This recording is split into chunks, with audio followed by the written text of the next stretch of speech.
The champagne bubbles caught the afternoon light streaming through the bay windows of my mother-in-law's pristine Maplewood estate, and I should have known that Vivienne Hartwell's unusually cheerful demeanor meant trouble was brewing. But I never imagined that within 48 hours, federal agents would be standing in my living room asking about jewelry I thought was safely locked away in my bedroom safe.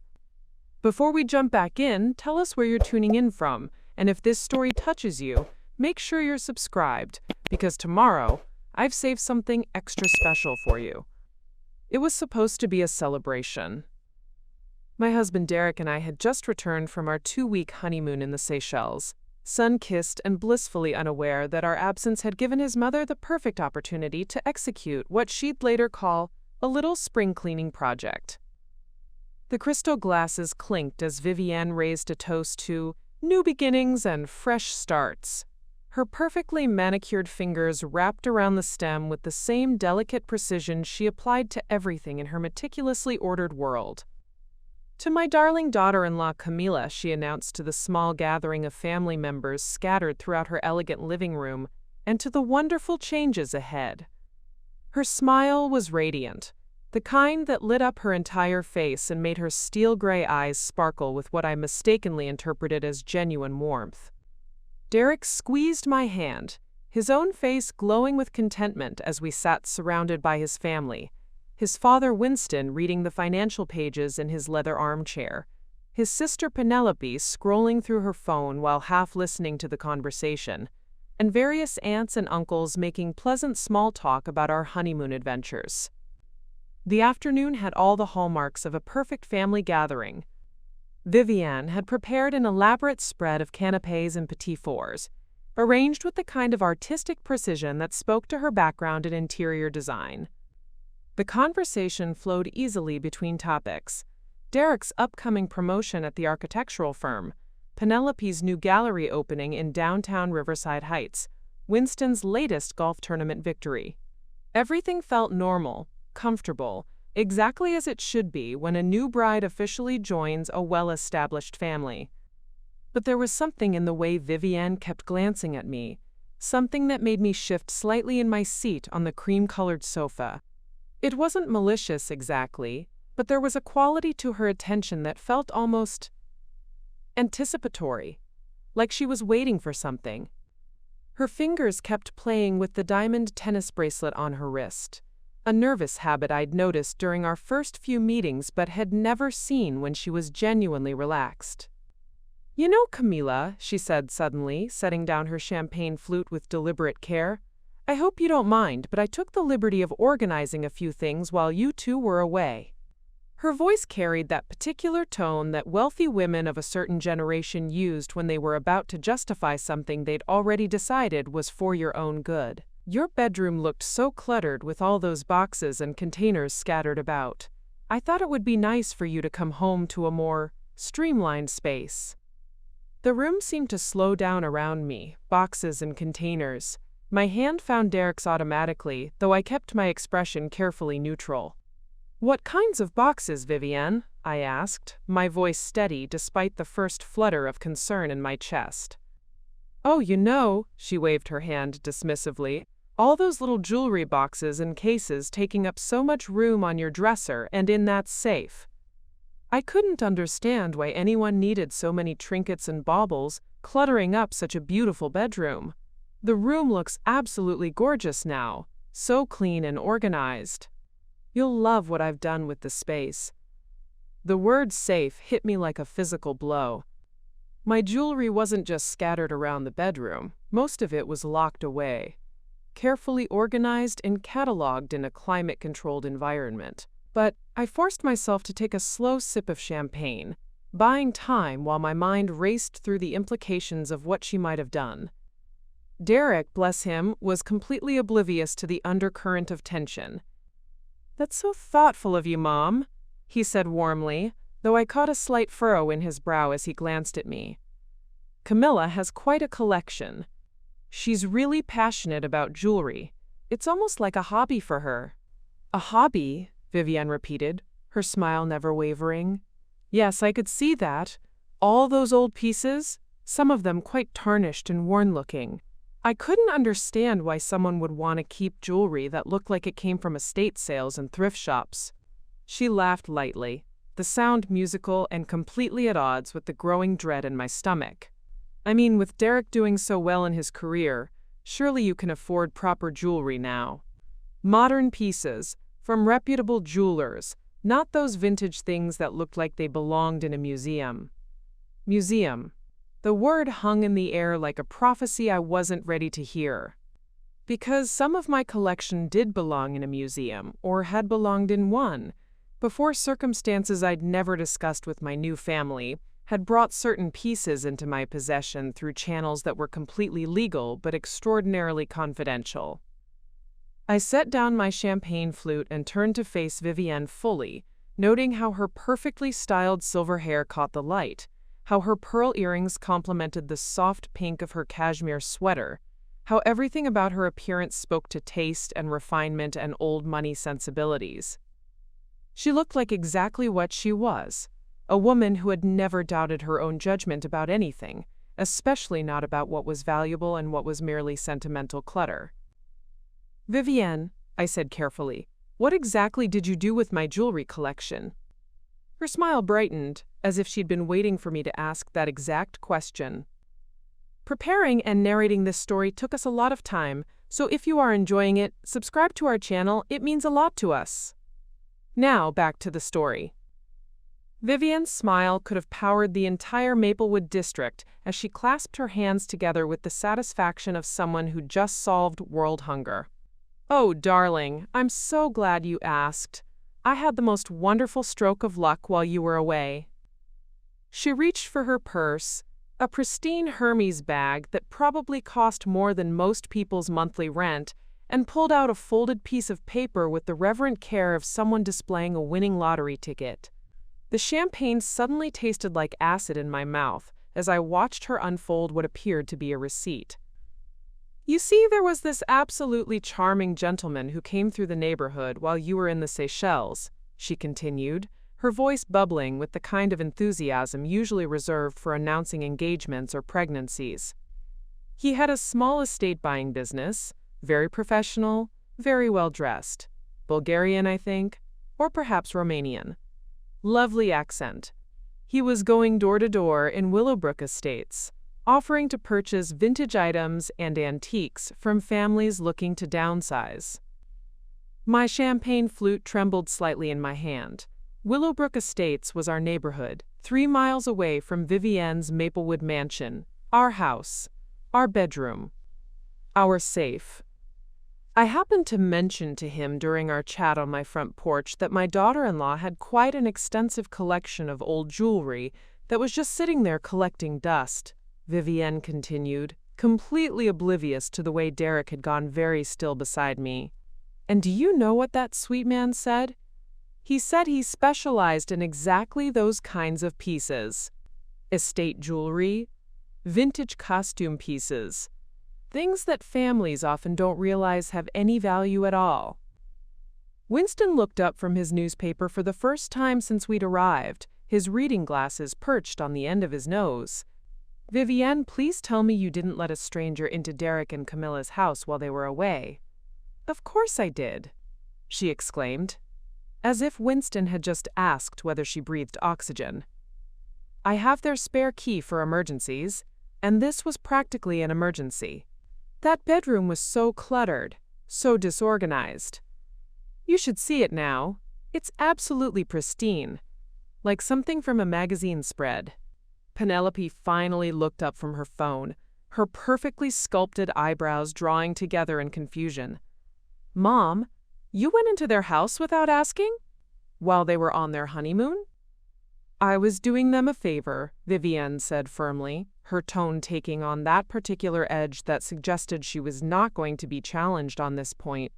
"And it turned out to be quite lucrative, too. Do you know how much money was just sitting there in those dusty old boxes?" She waved the receipt like a victory flag, and I could see numbers written in blue ink, though I couldn't make out the details from where I sat. My heart was hammering so hard I was certain everyone could hear it, but I kept my voice level when I asked, "How much money, Vivienne?" $8,000. she announced triumphantly. Can you believe it? $8,000 for what looked like a collection of tarnished old brooches and necklaces that someone might find at a garage sale. The gentleman, Mr. Petrov, his name was, he said most of it was just gold-filled and semi-precious stones. But apparently there's quite a market for vintage pieces right now. The room tilted slightly. $8,000. For a collection that included pieces I couldn't even begin to calculate the value of. Pieces that had come to me through channels so sensitive that I'd had to sign federal non-disclosure agreements just to take possession of them. Derek's voice sounded like it was coming from underwater when he spoke. Mom, you sold Camilla's jewelry? Without asking her? I sold old jewelry that was cluttering up a beautiful bedroom, Vivienne corrected, her tone patient in the way that suggested Derek was being unnecessarily dramatic. And I got an excellent price for it, too. Mr. Petrov said he rarely paid so much for estate pieces, but apparently some of them had interesting historical markings. He was particularly excited about a few of the older pieces, said they might have museum interest. Museum interest.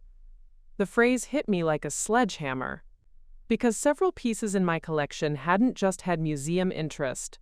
They'd been recovered stolen artifacts that the FBI had placed with me as part of a federal witness protection arrangement after I'd helped them break up an international art theft ring.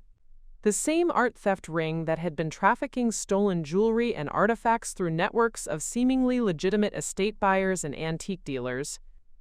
Buyers with Eastern European accents who went door to door in wealthy neighborhoods, looking for exactly the kinds of pieces that law enforcement agencies sometimes placed with protected witnesses for safekeeping. Vivienne, I said, my voice barely above a whisper, what did this Mr. Petrov look like? Oh, quite distinguished, she said warmly. Salt and pepper beard, expensive suit, driving a lovely Mercedes sedan. He had business cards and everything, very professional. He even knew quite a bit about jewelry history, which impressed me. He could tell just by looking at some of the pieces what time period they were from. Of course he could, because if Mr. Petrov was who I was beginning to suspect he was, he'd been looking for those exact pieces for the better part of 2 years. Pieces that were supposed to be safely hidden under federal protection until the trials were complete. I pulled out my phone with hands that felt disconnected from my body, scrolling to a contact I'd hoped I'd never have to use again.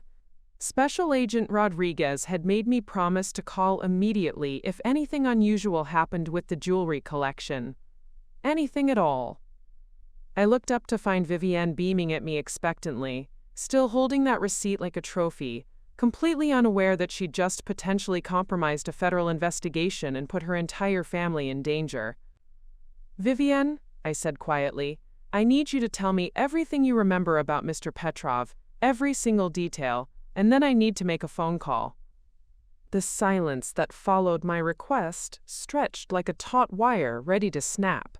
Vivienne's triumphant smile began to falter as she registered the gravity in my voice, though she still clutched that receipt as if it were a shield against whatever storm was building behind my carefully controlled expression. A phone call? She repeated, her voice taking on that particular tone wealthy women used when they sensed they were about to be inconvenienced by other people's overreactions. Darling, I hardly think that's necessary. It was a perfectly legitimate business transaction. Mr. Petrov had all the proper credentials. Derek shifted beside me, his champagne forgotten as he studied my face with growing concern.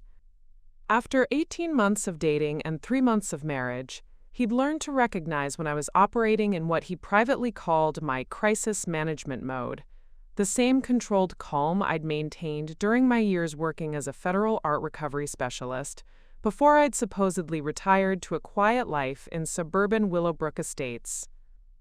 Camilla, he said quietly, what kind of phone call are we talking about here? I couldn't tell him, not yet.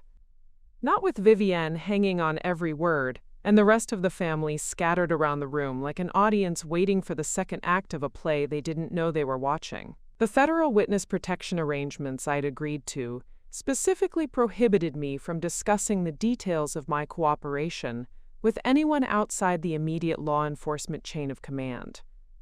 Even my husband knew only that my previous job had involved sensitive government work that occasionally required ongoing consultations.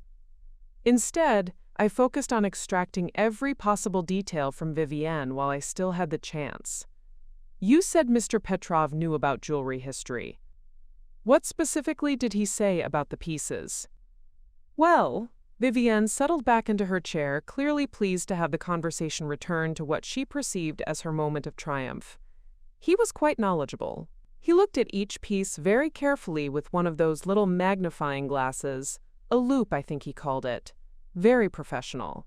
He was particularly interested in the provenance of some of the older pieces.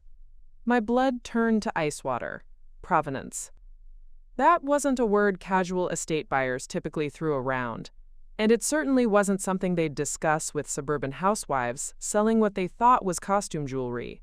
Provenance was the detailed ownership history of valuable artifacts, exactly the kind of documentation that international art thieves needed to legitimize stolen goods in the high-end auction market.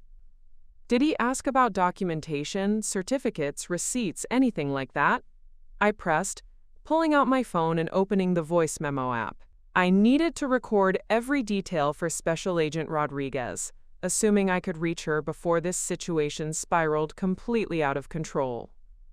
Oh yes, he was very thorough about that. Vivienne nodded approvingly. He asked if I had any papers that came with the pieces.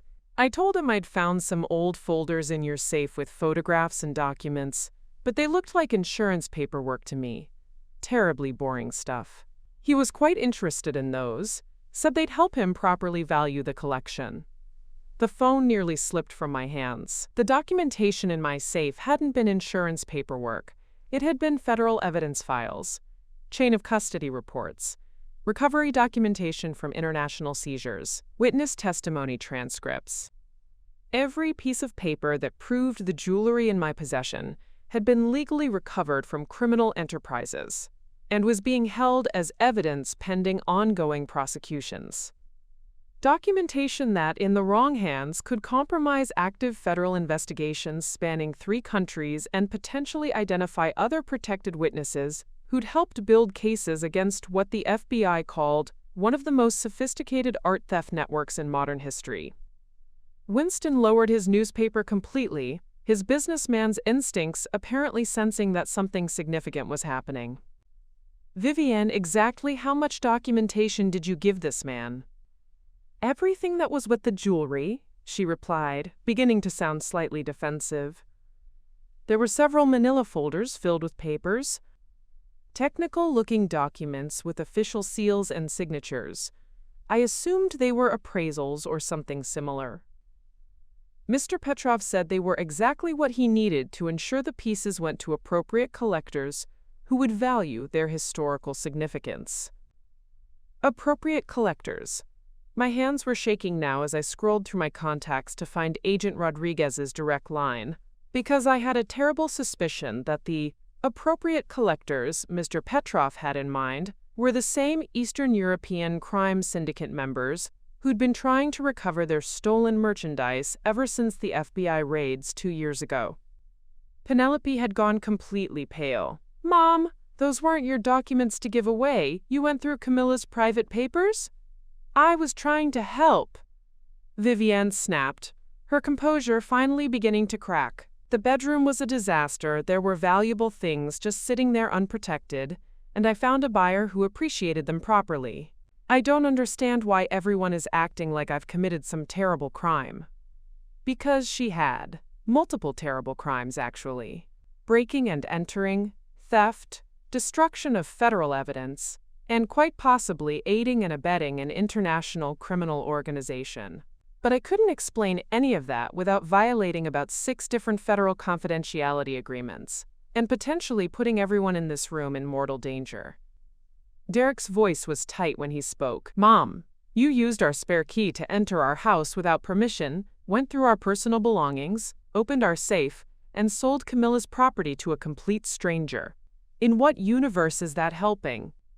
I have been nothing but supportive of this marriage, Vivienne shot back. her carefully maintained composure dissolving into the imperious tone I'd glimpsed during our early meetings. I have welcomed Camila into this family with open arms. Despite her secretive past and her refusal to discuss her previous career in any meaningful detail, I have overlooked the fact that she keeps rooms full of mysterious belongings and maintains what can only be described as an obsessive relationship with old jewelry. And when I finally took initiative to help organize her chaotic living situation, this is the thanks I get? The accusation hung in the air like a toxic cloud. Secretive past, mysterious belongings, obsessive relationship with old jewelry. She wasn't entirely wrong, but she had no idea how right she was or how dangerous her help had potentially become. My phone was already ringing Agent Rodriguez's number when Winston cleared his throat. Perhaps, he said in the careful tone he used during difficult board meetings, we should discuss what Mr. Petrov actually paid $8,000 for. That seems like quite a lot of money for costume jewelry, even vintage pieces. Vivienne brightened, apparently interpreting his comment as support. That's exactly what I thought. He was particularly excited about a few specific pieces. There was an elaborate necklace with what looked like garnets and gold filigree work. He said it appeared to be late 19th century Austro-Hungarian craftsmanship. And there was a rather ornate tiara with pearls and some kind of blue stones that he thought might be genuine sapphires. He spent almost 20 minutes examining that one with his loupe. The Austro-Hungarian necklace, the Romanov tiara, two of the most significant pieces recovered from the Prague seizures, worth approximately $2.3 million combined, and directly linked to thefts from 3 different European museums. Pieces that the FBI had specifically warned me were priority targets for recovery by the original criminal organization. Pieces that were now in the hands of someone who'd known exactly what he was looking for and had somehow tracked them to my suburban bedroom safe. Agent Rodriguez's voicemail picked up just as I realized that our biggest problem wasn't what Vivienne had sold.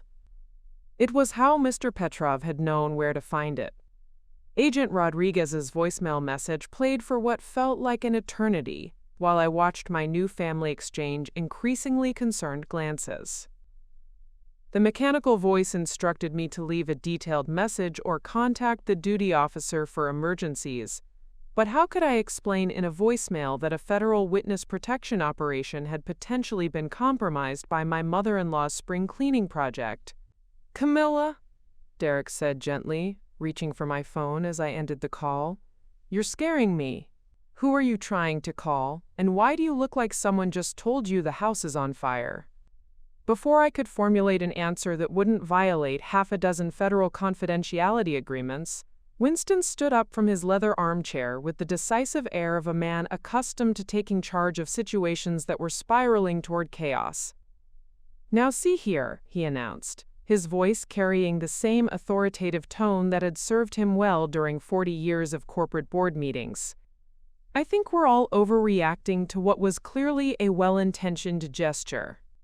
Vivienne may have overstepped some boundaries, but she's hardly the first mother-in-law to try to help organize a young couple's household." Penelope looked up from her phone, where she'd apparently been researching something. "Dad, I've been looking up estate jewelry buyers, and $8,000 is actually a pretty substantial amount for vintage pieces. This Mr. Petrov obviously knew what he was doing. Maybe Camilla's collection was more valuable than she realized." "Exactly!" Vivienne exclaimed, her confidence returning as she sensed support rallying to her side. "I may have actually done you a tremendous favor, darling. You were sitting on a small fortune and didn't even know it."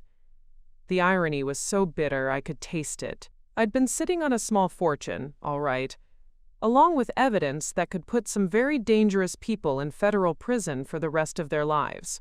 Evidence that was now scattered to collectors across what was probably an international network of criminal art dealers.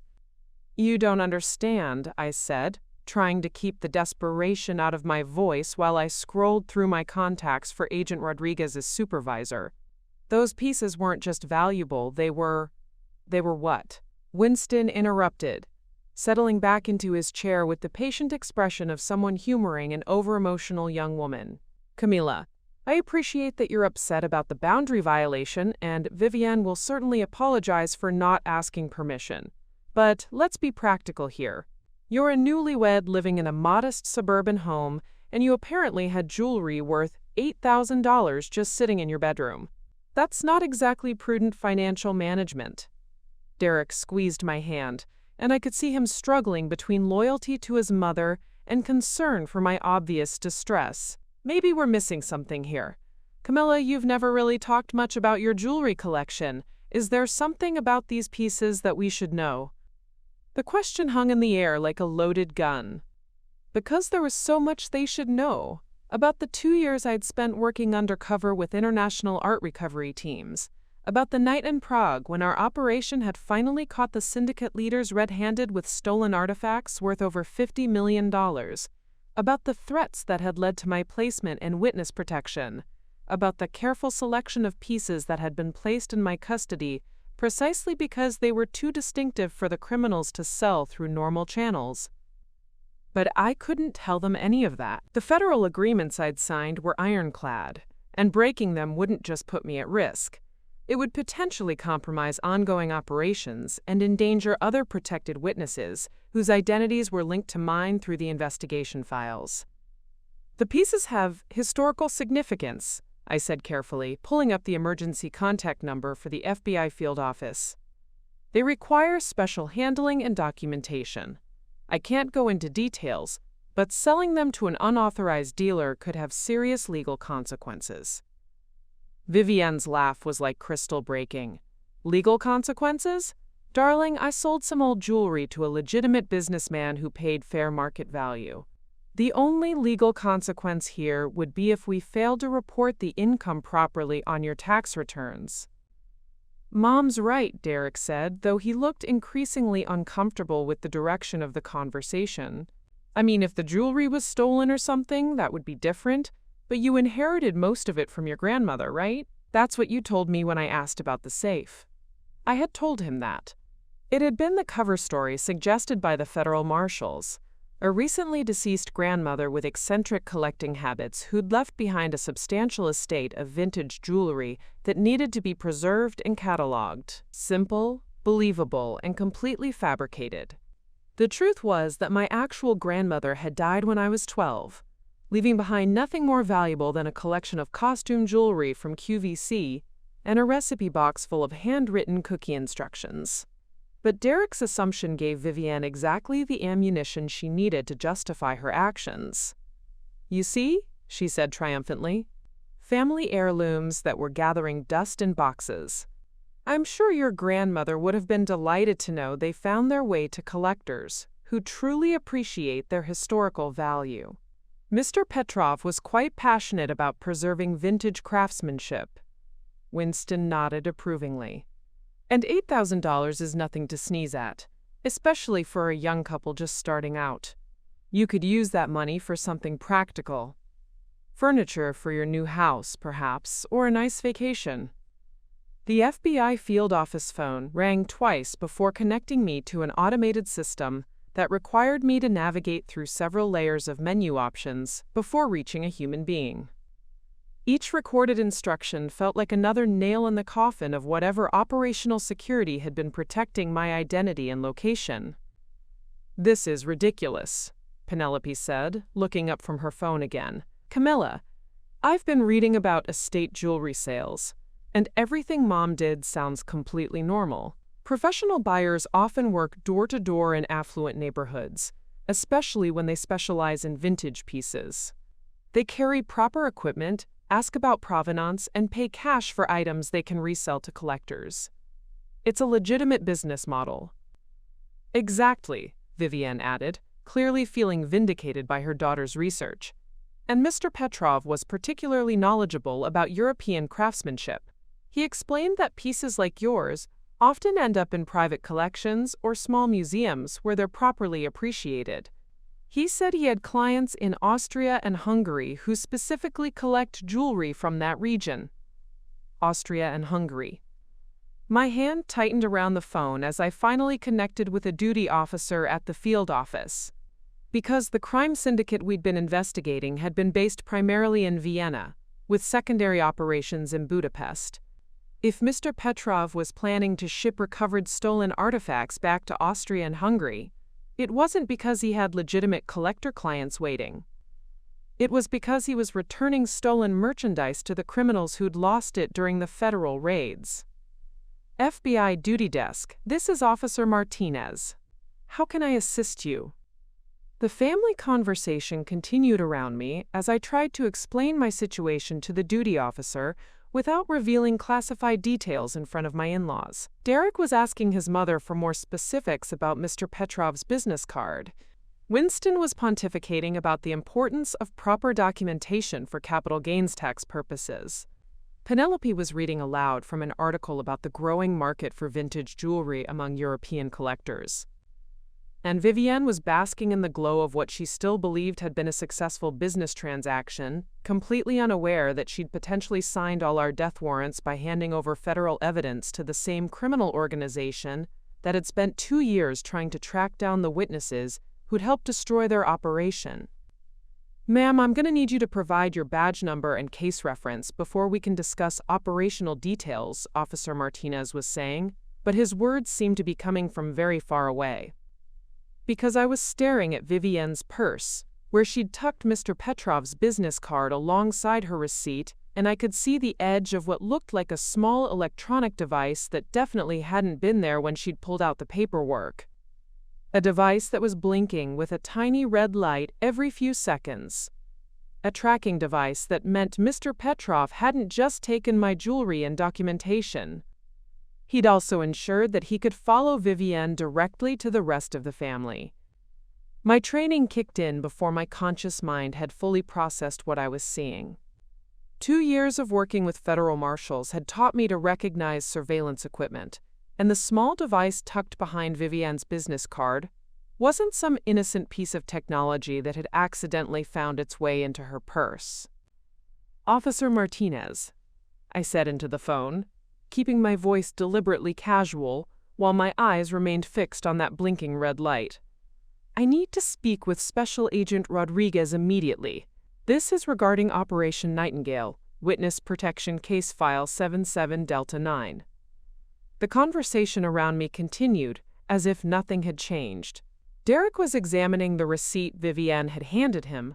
Winston was making notes about tax implications in his leather-bound planner, and Penelope was scrolling through more articles about estate jewelry markets. None of them had noticed the way I'd gone completely still, or the fact that I was now speaking in what Derek had once jokingly called my robot voice, the carefully modulated tone I used when I was operating in crisis management mode. Ma'am, I'm showing that case file as classified beyond my clearance level, Officer Martinez replied. I can try to patch you through to Agent Rodriguez, but if she's not available, I'll need to connect you with the duty supervisor for witness protection operations. Do it, I said, then covered the phone's microphone while I tried to figure out how to handle the immediate threat without sending my new family into a panic that could make the situation exponentially worse. Because that's what the device represented, an immediate, active threat.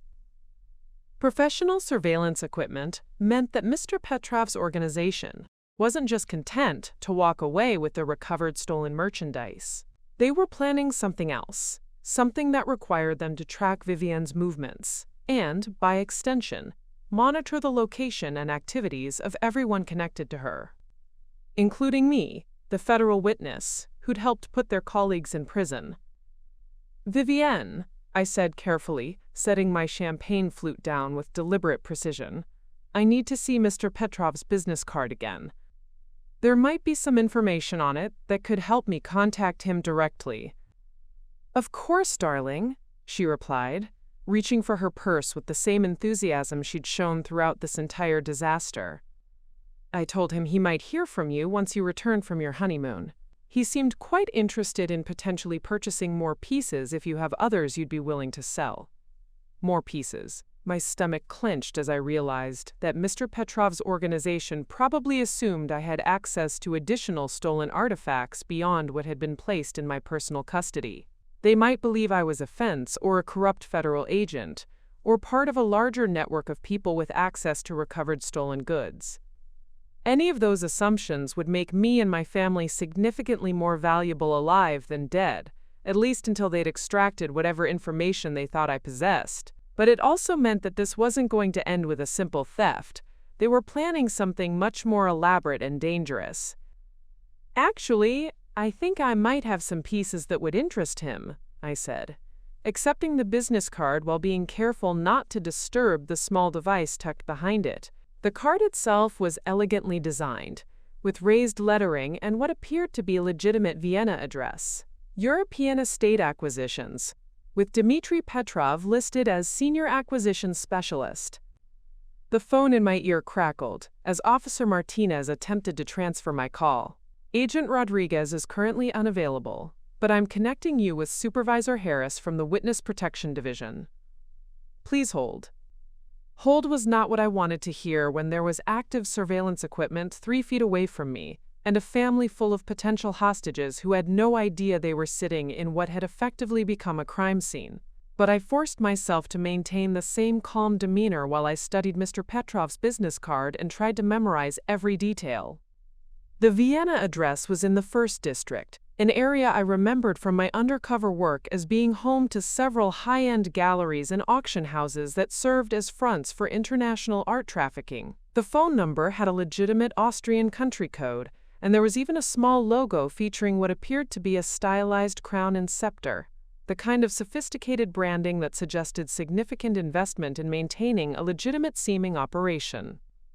"You know," I said conversationally, "Mr. Petrov mentioned that he has clients in Austria who collect this type of jewelry. Did he happen to say whether he was planning to ship the pieces directly to Vienna or if he works through intermediaries?" Vivienne brightened, clearly pleased that I was finally showing what she interpreted as appropriate interest in her business acumen. "Oh, he was very specific about that. He said he maintains a private showroom in Vienna, where serious collectors can view pieces before purchase. Apparently he's building quite a reputation among European museums and private foundations for finding historically significant items that might otherwise end up in inappropriate hands." Inappropriate hands. The irony would have been amusing if it weren't so terrifying. Because the only inappropriate hands in this scenario belonged to the criminal organization that had originally stolen those pieces from European museums and private foundations, and was now using my mother-in-law's well-intentioned meddling to recover their lost merchandise and potentially identify the federal witnesses who'd helped seize it. "This is Supervisor Harris," a crisp female voice said in my ear.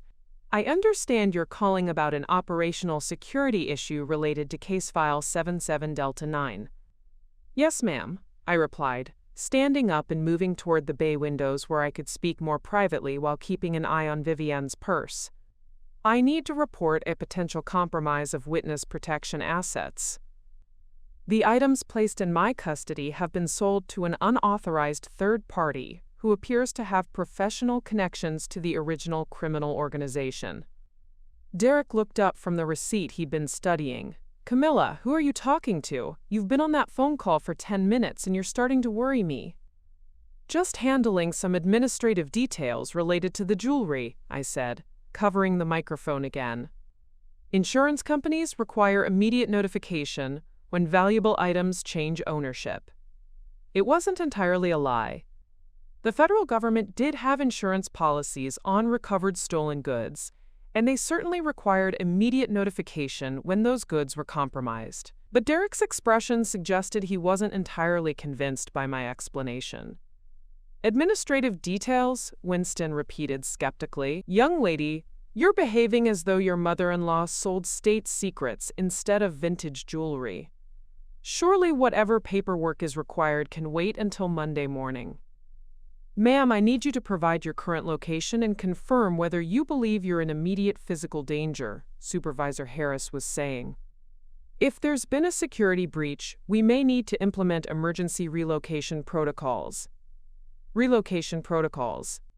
That meant safe houses, new identities, and the complete destruction of the life I'd just begun building with Derek and his family. It meant disappearing from their lives forever, leaving them to wonder what had happened to their secretive daughter-in-law who'd vanished without explanation after a family dinner party. But the alternative might be worse. If Mr. Petrov's organization believed I had access to more stolen goods, or if they suspected I could identify other witnesses or federal agents involved in the operation, they wouldn't hesitate to use Derek and his family as leverage to extract that information. "I'm currently at a family gathering," I said carefully, watching Vivienne show Penelope something on her phone, probably photos of the cleaned bedroom. "There are 5 civilians present, and I've identified active surveillance equipment. I don't believe we're in immediate physical danger, but the situation requires careful handling." "Understood. I'm dispatching a tactical team to your location for protective surveillance. Do not attempt to leave the premises or alter your current activities until they arrive. Can you maintain your cover for approximately 20 minutes? 20 minutes. I looked around the elegant living room, at Derek's concerned face, and Winston's impatient frown, and Penelope's absorbed scrolling and Vivienne's satisfied smile. 20 minutes to maintain the pretense that everything was normal, while federal agents positioned themselves around the Maplewood estate and prepared to turn our family celebration into an active crime scene. "Yes," I said quietly, "but I need to neutralize the surveillance device without alerting the subjects." "Negative. Do not approach or interfere with any potential evidence. Our tactical team will handle all electronic countermeasures upon arrival." Which meant I had to sit here for 20 more minutes, making pleasant conversation about jewelry and tax implications, while a tracking device in my mother-in-law's purse broadcast our location to criminals who'd already demonstrated their willingness to infiltrate suburban neighborhoods and manipulate unsuspecting families. I ended the call and slipped the phone back into my pocket, forcing myself to smile as I rejoined the conversation.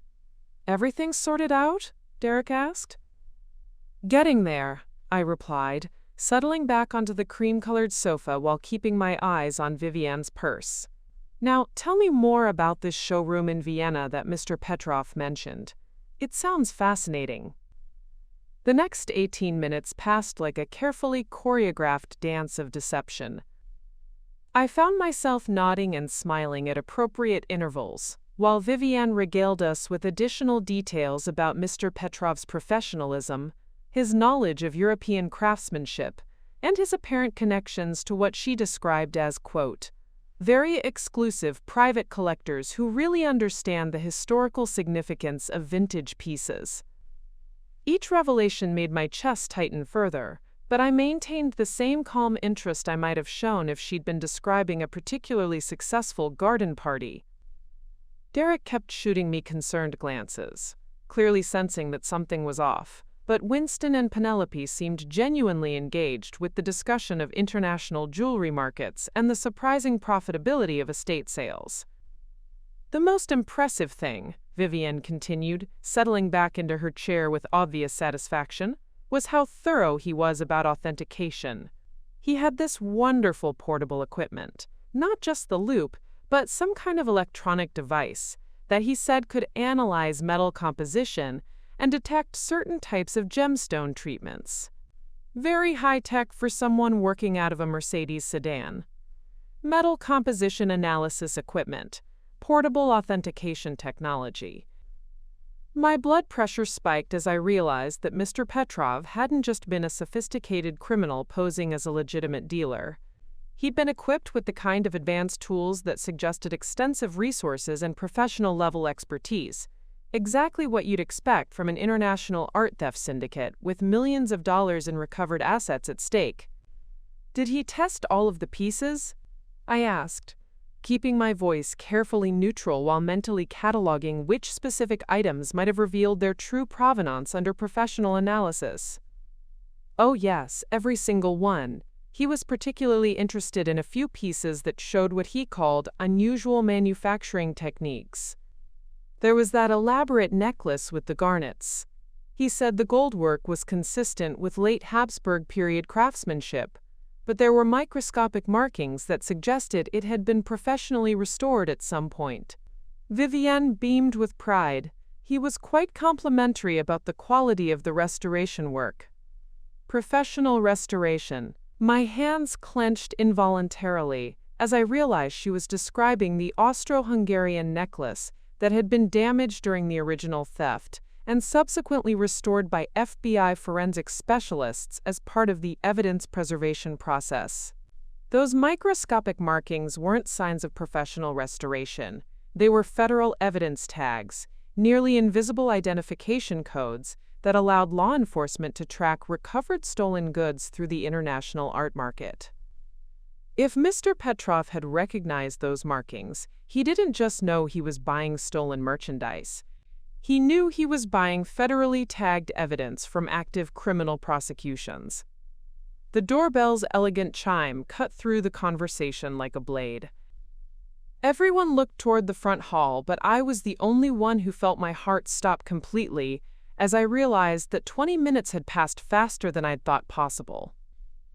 "Are we expecting someone?" Winston asked, glancing at his watch with the mild irritation of a man whose afternoon plans were being disrupted by unscheduled visitors.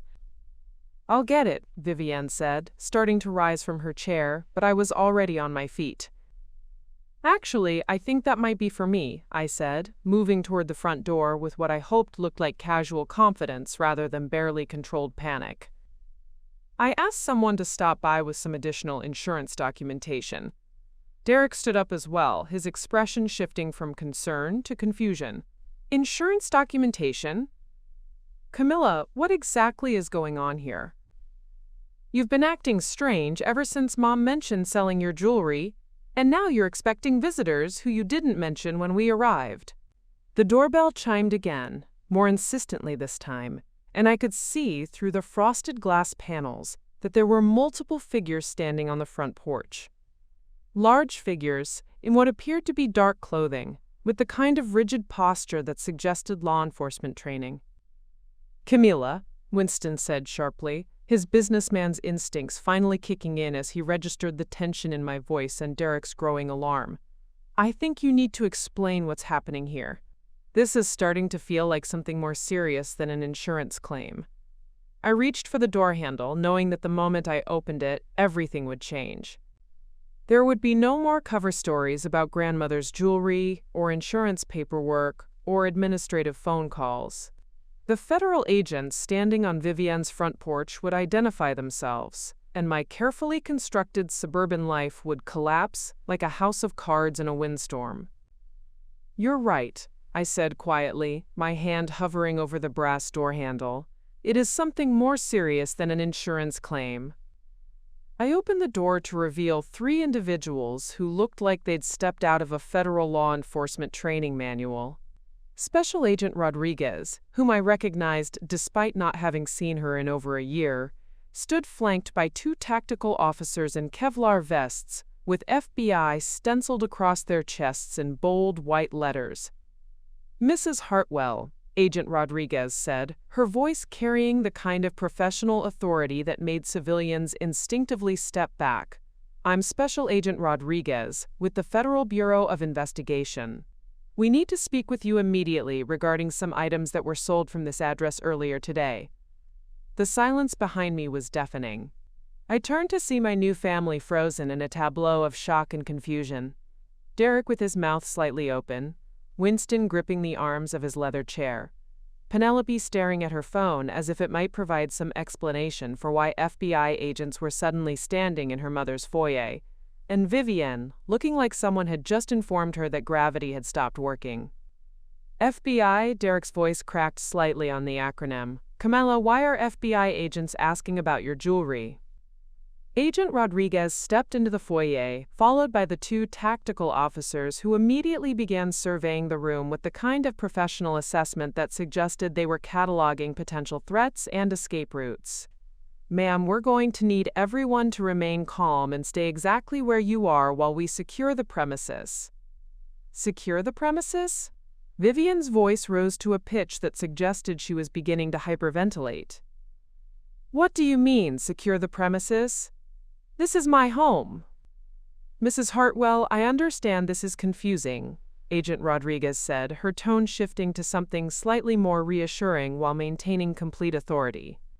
"But we have reason to believe that items stolen from your daughter-in-law's residence may be connected to an active federal investigation involving international art theft and organized crime." "Organized crime?" Winston repeated, the words coming out like he was testing a foreign language. "Agent Rodriguez, I think there's been some kind of mistake. My daughter-in-law collects vintage jewelry, not stolen artifacts." Agent Rodriguez looked directly at me, and I could see in her eyes both professional sympathy and the kind of grim determination that suggested this situation was about to become significantly more complicated than a simple theft recovery operation. "Mr. Hartwell," she said, never taking her eyes off me, "your daughter-in-law is a federal witness in one of the largest international art theft cases in Bureau history. The jewelry that was sold today wasn't a personal collection. It was evidence in ongoing criminal prosecutions, and its theft may have compromised multiple federal investigations spanning 3 countries. Derek turned to stare at me with an expression I'd never seen before, a mixture of shock, betrayal, and dawning comprehension that the woman he'd married was someone completely different from who he'd thought she was. "A federal witness," he said slowly, as if testing how the words felt in his mouth. "Camilla, is that true?" I looked at my husband, at his family, at the federal agents who represented the world I'd tried to leave behind, and realized that there was no possible way to answer that question without destroying everything I'd built in the past 2 years. "Yes," I said quietly, "it's true." The words hung in the air like smoke from an explosion, and I watched Derek's face cycle through emotions I'd never seen there before. Agent Rodriguez gestured for one of the tactical officers to begin sweeping the room with what appeared to be electronic detection equipment, while she moved toward the coffee table where Vivienne's purse still sat with its hidden surveillance device. "Mrs. Vivienne Hartwell," Agent Rodriguez said, her voice taking on the formal tone of someone delivering an official notification, "we have evidence that you sold federally protected items to an individual associated with an international criminal organization. Those items were not your daughter-in-law's personal property, they were evidence in active federal prosecutions." Vivienne's face went completely white. "Evidence? What kind of evidence?" "They were just old jewelry pieces sitting in boxes." Agent Rodriguez carefully approached the purse, using a pair of tweezers to extract the small blinking device I'd spotted earlier. She held it up for everyone to see, a sophisticated piece of electronic equipment no larger than a quarter, with tiny antennae and what appeared to be a GPS tracking component.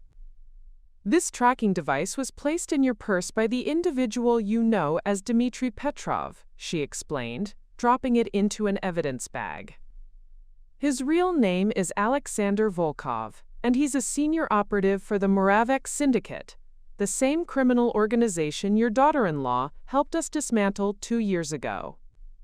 Derek sank into the nearest chair as if his legs had given out. "Camilla helped you dismantle a criminal organization? What does that even mean?" "It means," Agent Rodriguez continued, her eyes moving between me and the rest of the family, "that your wife spent 18 months working undercover with our International Art Recovery Task Force. She posed as a corrupt auction house specialist to infiltrate the Moravec Syndicate's operations across Eastern Europe. Her testimony and evidence collection led to the seizure of over $50 million in stolen artifacts and the arrest of 12 major figures in international art trafficking." Penelope dropped her phone. The sound of it hitting the marble floor seemed unnaturally loud in the silence that followed Agent Rodriguez's explanation. $50 million, Winston repeated slowly, as if the number was too large to process properly. "You're telling us that Camilla was involved in recovering $50 million worth of stolen art?" "The items that were sold from your residence today," Agent Rodriguez said, turning her attention back to Vivienne, included the Romanov sapphire tiara, valued at approximately $1.8 million, and the Habsburg mourning necklace, valued at $2.3 million. Both pieces were stolen from the Kunsthistorisches Museum in Vienna in 2019 and were recovered during our raids on Moravec syndicate warehouses in Prague. Vivienne made a sound like she was choking. 1.8 million? 2.3 million? But he only paid me 8,000. Because Alexander Volkov knew exactly what he was buying, Agent Rodriguez replied grimly. The Moravec syndicate has spent 2 years trying to recover the evidence that led to their colleagues' imprisonment. They've been systematically hunting down the artifacts and documentation that federal witnesses like your daughter-in-law helped us seize. Derek turned to stare at me with an expression that made my chest physically ache. You were undercover for 18 months? While we were dating, you were working for the FBI? Not exactly, I said quietly, finding my voice for the first time since the agents had arrived. I was a civilian specialist, an art history consultant.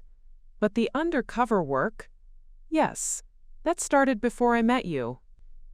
Agent Rodriguez pulled out a tablet and began swiping through what appeared to be crime scene photographs. Mrs. Hartwell, I need you to understand the scope of what happened here today. The documentation you provided to Mr. Volkov included witness testimony transcripts, evidence chain of custody reports, and federal surveillance photographs of other protected witnesses. She turned the tablet toward Vivienne, showing what looked like official FBI document headers and evidence tags. These files contained the identities and locations of 6 other federal witnesses currently living under protection. By selling these documents to the Moravec syndicate, you've potentially compromised the safety of 12 individuals, including their families. The tactical officer who'd been sweeping the room approached Agent Rodriguez and spoke quietly into her ear. She nodded grimly and turned back to address the family. We've detected 3 additional surveillance devices that were planted in this residence during Mr. Volkov's visit, she announced. 1 in the kitchen, 1 in the main hallway, and 1 attached to your vehicle, Mrs. Hartwell. This was not a random theft.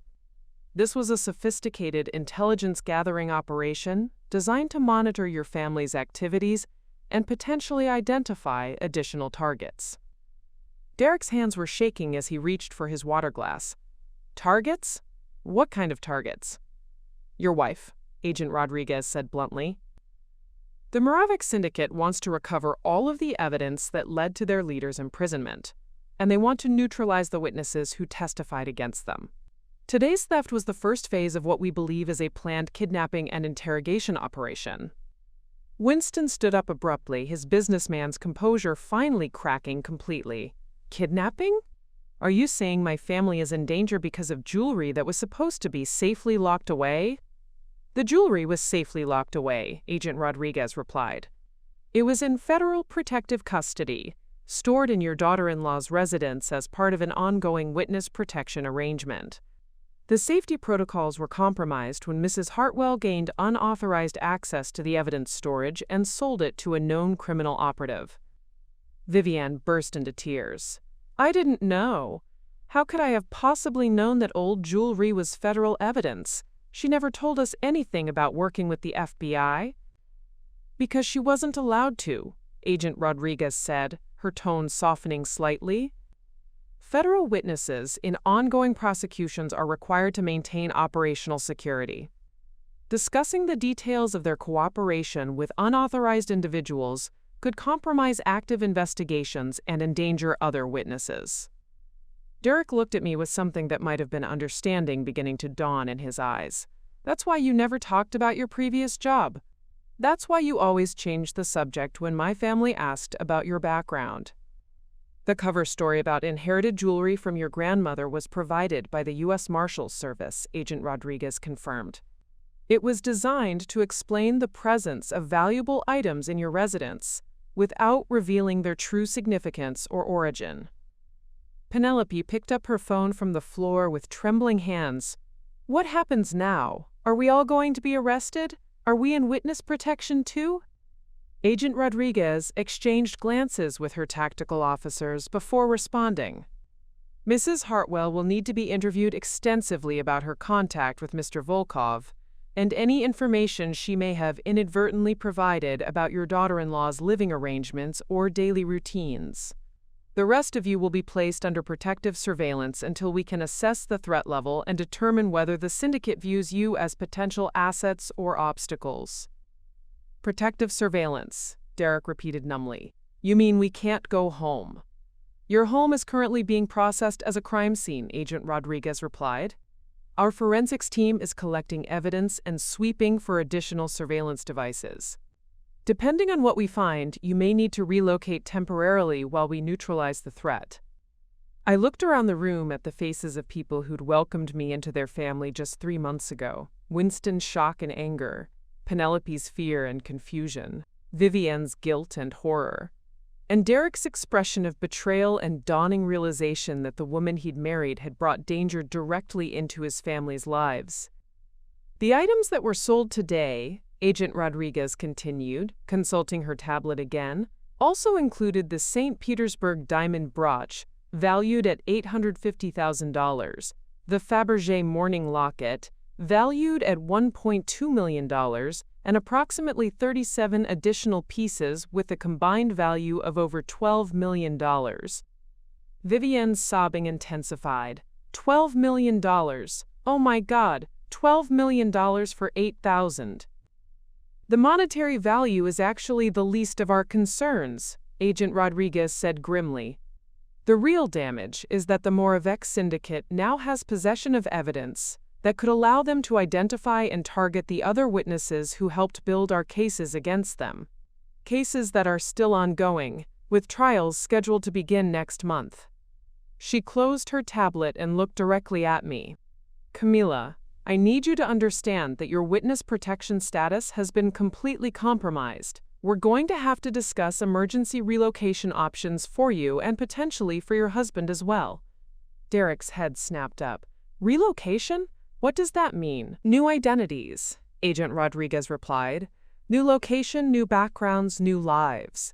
Complete separation from your previous existence, including your family and career. The room fell into absolute silence as the full implications of what had happened finally sank in. Vivienne's well-intentioned spring cleaning hadn't just cost us millions of dollars in stolen artifacts. It had potentially destroyed the lives of everyone in the room. Derek's voice cut through the heavy silence like a knife blade. I still don't understand how any of this is possible. Camilla works in museum curation. She has a master's degree in art history. How does someone go from cataloging museum exhibits to working undercover with federal agents? Agent Rodriguez looked at me with an expression that suggested she was waiting for my permission to continue. When I gave her a small nod, she pulled out a different tablet and began scrolling through what appeared to be personnel files.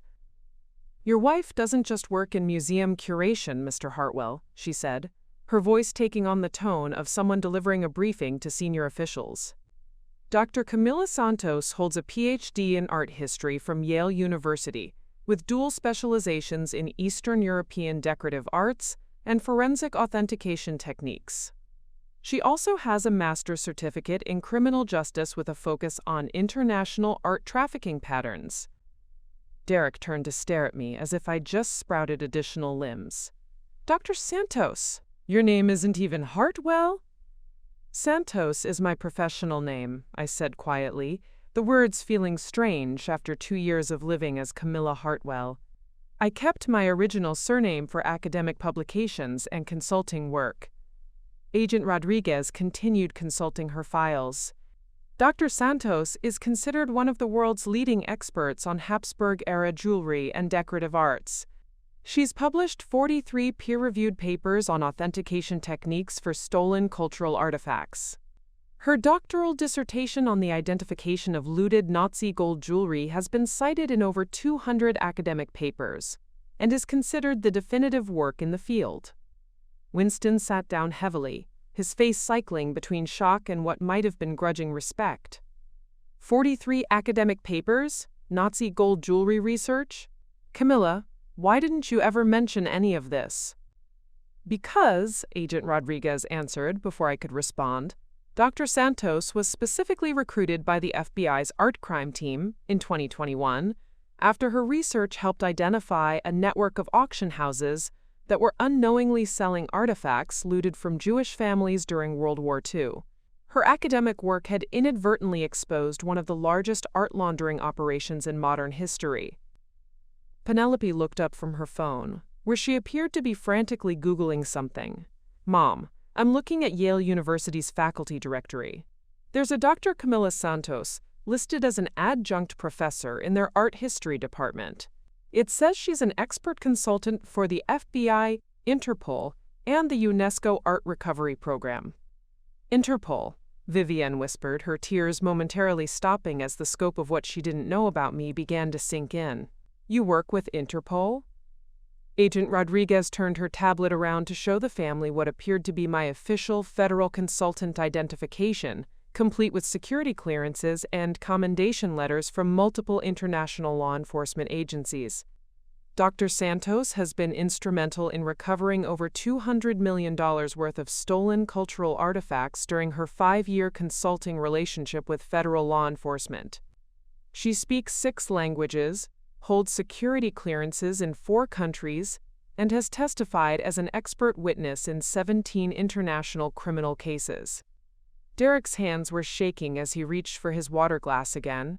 6 languages, 17 criminal cases. "Camilla, I've been married to you for 3 months, and I had no idea you spoke anything other than English and college Spanish." "Czech, German, Hungarian, Russian, and Romanian," I said quietly, listing the languages I'd needed for the undercover work. The Moravec syndicate operated across Eastern Europe. I had to be able to navigate their networks without using interpreters who might compromise the investigation. Agent Rodriguez pulled up another screen on her tablet. The reason Dr. Santos was selected for the undercover operation was her unique combination of expertise. She could authenticate stolen artifacts in real time, document their provenance while maintaining her cover, and communicate directly with syndicate members without revealing her law enforcement connections. "But how did you maintain an academic career while working undercover?" Winston asked, his businessman's mind apparently trying to piece together the logistics of what I'd been doing. "I didn't," I replied. "I took a leave of absence from Yale and from my consulting work with Sotheby's and Christie's. The cover story was that I was writing a book about private European art collections and needed extended research time in Eastern Europe." Agent Rodriguez nodded. The book cover was actually quite sophisticated. Dr. Santos did write substantial portions of what appeared to be an academic manuscript about Habsburg jewelry collections. That manuscript became her entry point into the world of high-end art dealers and private collectors, where the Moravec syndicate operated. Vivienne looked around the room with an expression of dawning horror. "All those times you tried to tell us about your work, and we dismissed it as just talking about old jewelry. You were trying to share details about federal investigations?" "Not exactly," I said, though her assessment wasn't entirely wrong. I couldn't discuss the classified aspects, but I did try to explain why authentication and provenance research were so important, why certain pieces required special handling and documentation. Derek buried his head in his hands. "The weekend you spent cataloging your collection last summer, you made me help you photograph every piece and document their condition. That wasn't for insurance purposes, was it?" "That was federal evidence documentation," Agent Rodriguez confirmed. Dr. Santos was required to maintain detailed photographic records of all items in her custody, along with condition reports and chain of custody documentation. She turned to another page in her files. The items that were stolen today weren't just random pieces of recovered jewelry.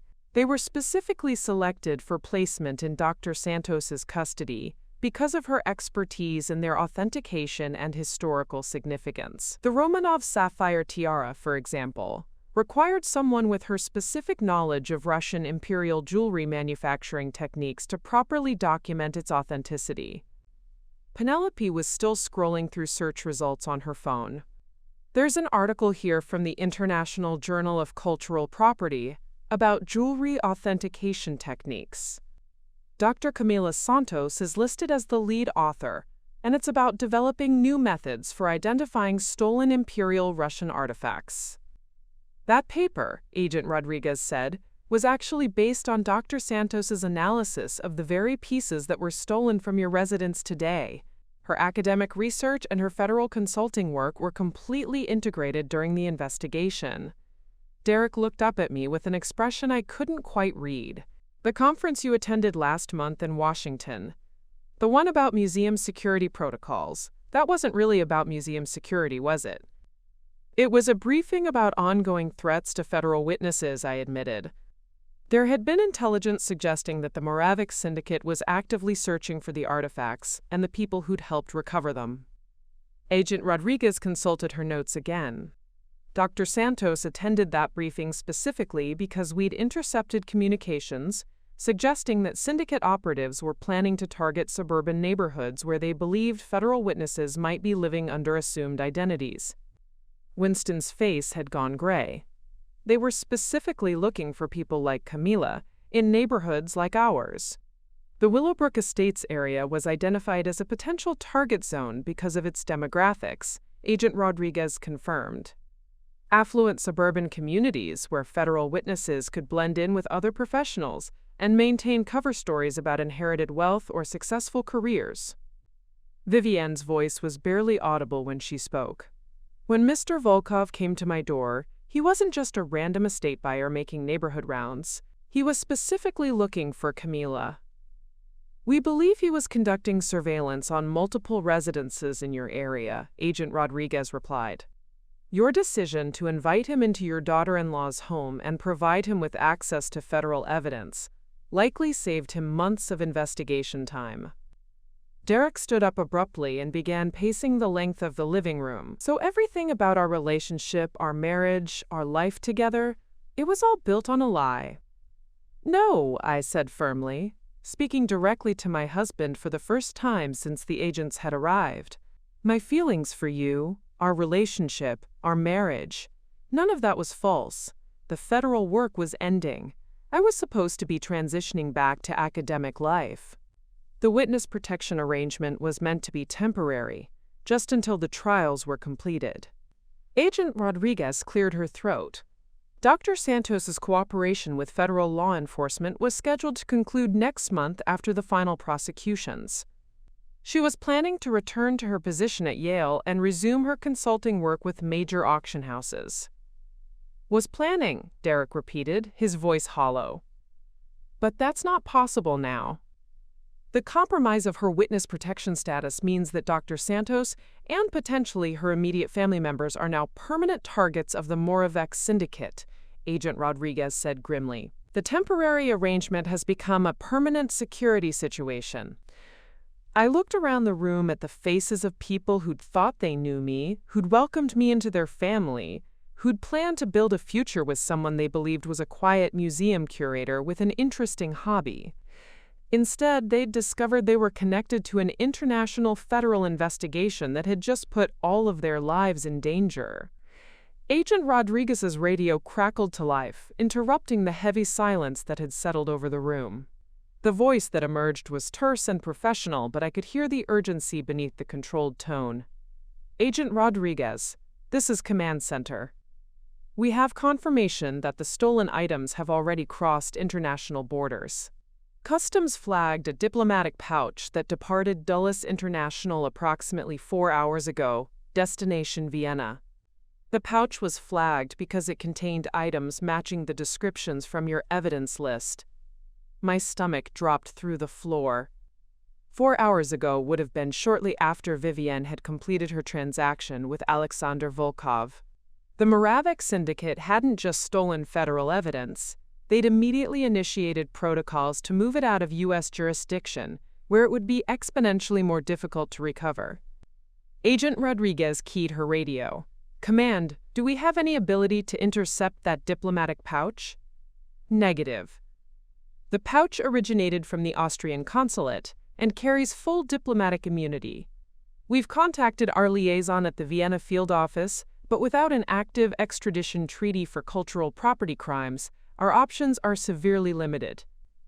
Derek looked at me with an expression of dawning comprehension. They're already out of the country? The jewelry is already gone? Not just the jewelry, Agent Rodriguez said grimly, consulting her tablet again. The documentation that Mrs. Hartwell provided contained detailed information about our ongoing operations in 3 other countries. That intelligence is now in the hands of criminal organization leadership who can use it to identify and neutralize other federal witnesses. Her radio crackled again. Agent Rodriguez, we're also receiving reports from our international partners. London Metro Police report that a protected witness in their art theft program was found dead in his safe house approximately 2 hours ago. Cause of death appears to be professional assassination. The victim's case files were missing from the scene. The room seemed to tilt sideways. A protected witness was dead, and his case files were missing. The same case files that would have connected him to the investigation I'd helped build. The same investigation whose documentation was now speeding toward Vienna in a diplomatic pouch that we couldn't touch. 2 hours ago, Vivienne whispered, her face completely white. Someone died because of what I did? Agent Rodriguez's expression was grave as she responded to the radio transmission. Command, do we have confirmation that the London victim was connected to Operation Nightingale? Affirmative. Detective Inspector Thomas Crawford was scheduled to testify in next month's trials. His testimony was considered crucial for establishing the international scope of the syndicate's operations. Derek stood up abruptly and walked to the bay windows, staring out at the perfectly manicured gardens of his mother's estate. Someone is dead, he said quietly. A police detective is dead because my mother sold some jewelry. Agent Rodriguez closed her tablet and looked directly at Vivienne. Mrs. Hartwell, I need you to understand that what happened today wasn't just theft or even a breach of federal evidence. Your actions have directly contributed to the murder of a British law enforcement officer and have compromised the safety of multiple international witnesses. Vivienne's sobbing intensified, but Agent Rodriguez continued with professional detachment. The documentation you provided to Mr. Volkov contained witness protection protocols, safe house locations, and contact information for federal marshals in 3 countries. That information is now being used to systematically hunt down and eliminate the people who helped us build cases against the Maplewood syndicate. Winston's voice was hoarse when he spoke. Agent Rodriguez, are you saying that my daughter-in-law and my family are now targets for assassination? We have to operate under that assumption, she replied. The syndicate has demonstrated that they're willing to commit murder to protect their operations and recover their assets. They've also shown sophisticated intelligence-gathering capabilities and international reach. Her radio crackled once more. Agent Rodriguez, we have additional intelligence from our Berlin contact. German federal police report unusual activity around the safe house of another Operation Nightingale witness.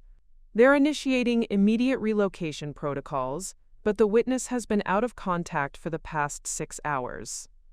6 hours. Another witness who might already be dead, or captured, or worse.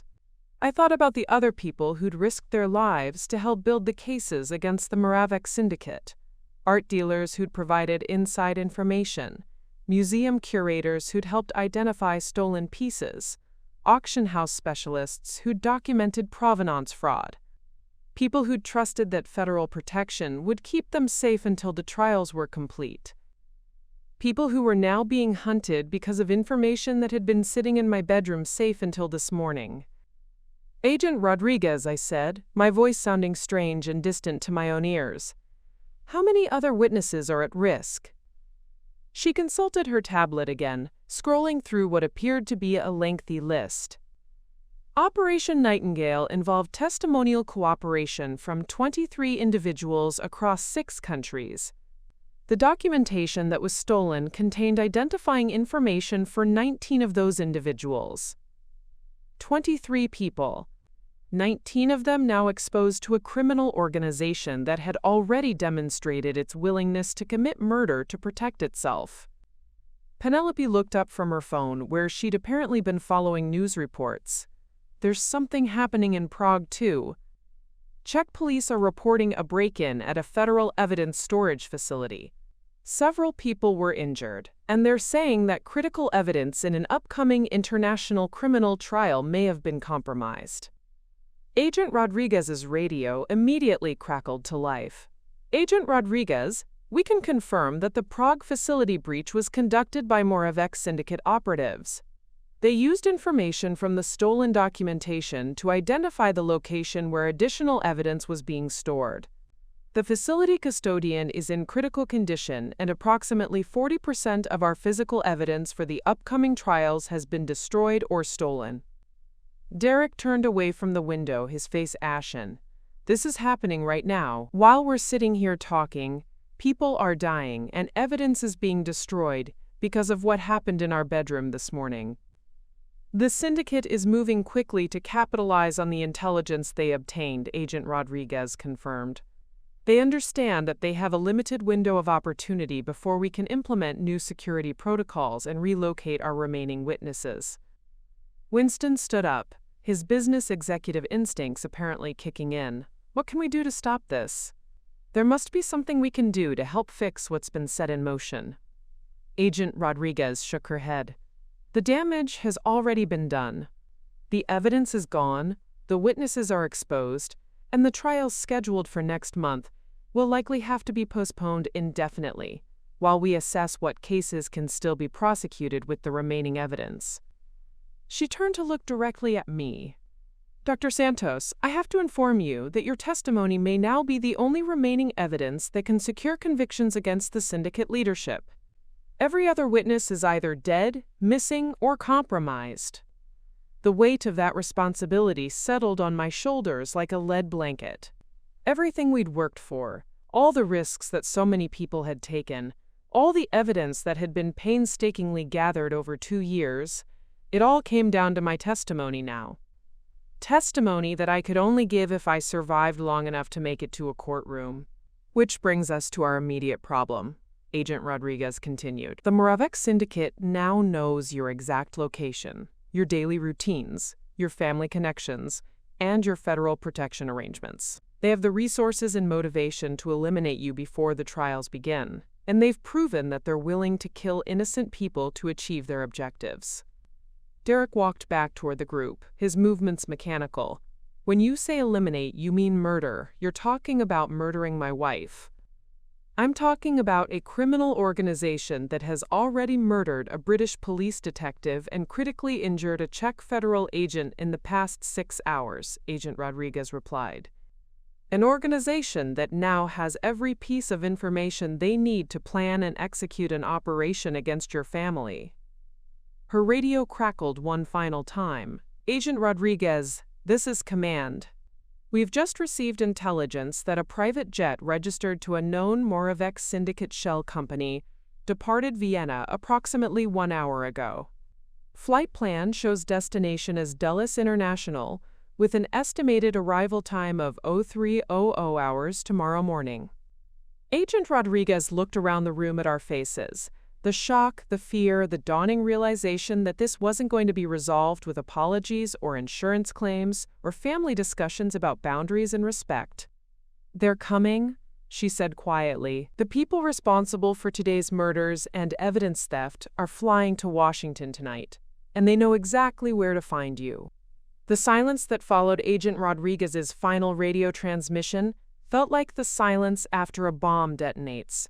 That moment when your ears are ringing and your mind is still trying to process the magnitude of what just happened. Derek was the first to break it, his voice cracking as he spoke. There was something else in that collection, wasn't there? He said, looking directly at me. Something you haven't told us about yet. I closed my eyes, knowing that this moment had been inevitable since Agent Rodriguez had walked through the door. The federal evidence, the international manhunt, the murdered witnesses, all of that was devastating on a professional and legal level. But there was something else in that collection, something that hurt on a level so personal that I'd never been able to discuss it with anyone, including the federal agents who'd helped me arrange the protective custody. There was a locket, I said quietly, my voice barely audible. A small gold locket with an enamel portrait on the front. Agent Rodriguez consulted her tablet, scrolling through the inventory list. I'm showing a Victorian mourning locket valued at approximately $1,500. Is that the piece you're referring to? The federal appraisal valued it at $1,500, I confirmed. But the federal appraisal didn't know what was inside it. Derek sat down beside me, his earlier shock and anger replaced by something that looked like concern as he registered the change in my voice. What was inside it, Camila? I reached into my purse and pulled out my phone, scrolling through photos until I found the one I'd taken during the documentation process last summer. The photo Derek had helped me take, not knowing what he was really photographing. This, I said, showing him the image of an opened locket containing a tiny photograph of a young woman holding a baby. The only surviving photograph of my great-grandmother Elena Santos and my grandfather Miguel when he was 6 months old. The room went completely quiet as I continued. Elena Santos died in the Spanish Civil War in 1937. Her entire family was killed during the bombing of Guernica. My grandfather was the only survivor because he'd been staying with relatives in another village. When he immigrated to America in 1952, he brought nothing with him except that locket, and the hope that someday he might find other family members who'd survived. Vivienne's sobbing had stopped completely. She was staring at me with an expression of dawning horror that went beyond anything we'd discussed about federal investigations or international criminals. He never found anyone, I continued, my voice getting stronger as I told the story I'd never shared with Derek's family. Miguel Santos died when I was 12, and he gave me that locket on his deathbed. He told me it was the only link our family had to our history, the only proof that Elena Santos had existed, and that she'd loved her son enough to have that photograph taken in 1936, just months before the world fell apart. Derek's hand found mine, squeezing gently. You never told me about your great-grandmother. I never told anyone, I said. The locket wasn't part of the federal evidence I was supposed to be protecting. It was my personal property, mixed in with the other pieces because I'd been using the same safe for everything. When I documented the collection for federal purposes, I should have separated it out, but I trailed off, unable to explain that I'd kept Elena's locket with the other pieces because it felt safer there, surrounded by items that were protected by federal law enforcement. The irony was almost unbearable. Agent Rodriguez was typing something into her tablet. Dr. Santos, if this item wasn't part of the federal evidence inventory, we may have additional legal options for recovery. No, I said firmly. You don't understand. That locket is already gone. It's probably already on its way to Vienna with everything else, and even if we could recover it, there's something else. I scrolled to another photo on my phone, this one showing the inside of the locket in detail. The tiny photograph was clearly visible, along with what appeared to be a small piece of paper folded behind it. There was a letter, I said. A letter that Elena wrote to Miguel in 1936, telling him that no matter what happened to their family, he should remember that he was loved, and that he came from people who fought for what they believed in. She folded it so small it fit behind the photograph. Penelope looked up from her own phone. A letter from 1936, in Spanish?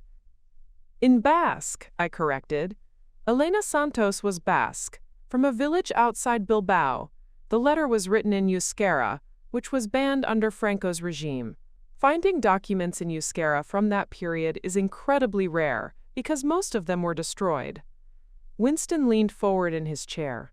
Are you saying that this locket contained historical documents from the Spanish Civil War? I'm saying it contained the last words my great-grandmother ever wrote to her son, I replied. Words that I've never been able to read because I don't speak Euskera, but words that I've been carrying with me for 23 years because they were all that was left of her. Agent Rodriguez set down her tablet. Dr. Santos, given your expertise in historical document preservation, you understand the significance of what's been lost here. I understand that Detective Inspector Crawford died for nothing, I said, my voice beginning to shake with anger.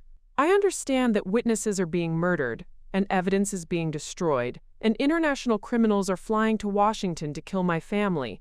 And none of that will bring back a letter that a dying woman wrote to her son in 1936. Derek's grip on my hand tightened. Camila, we'll find a way to get it back.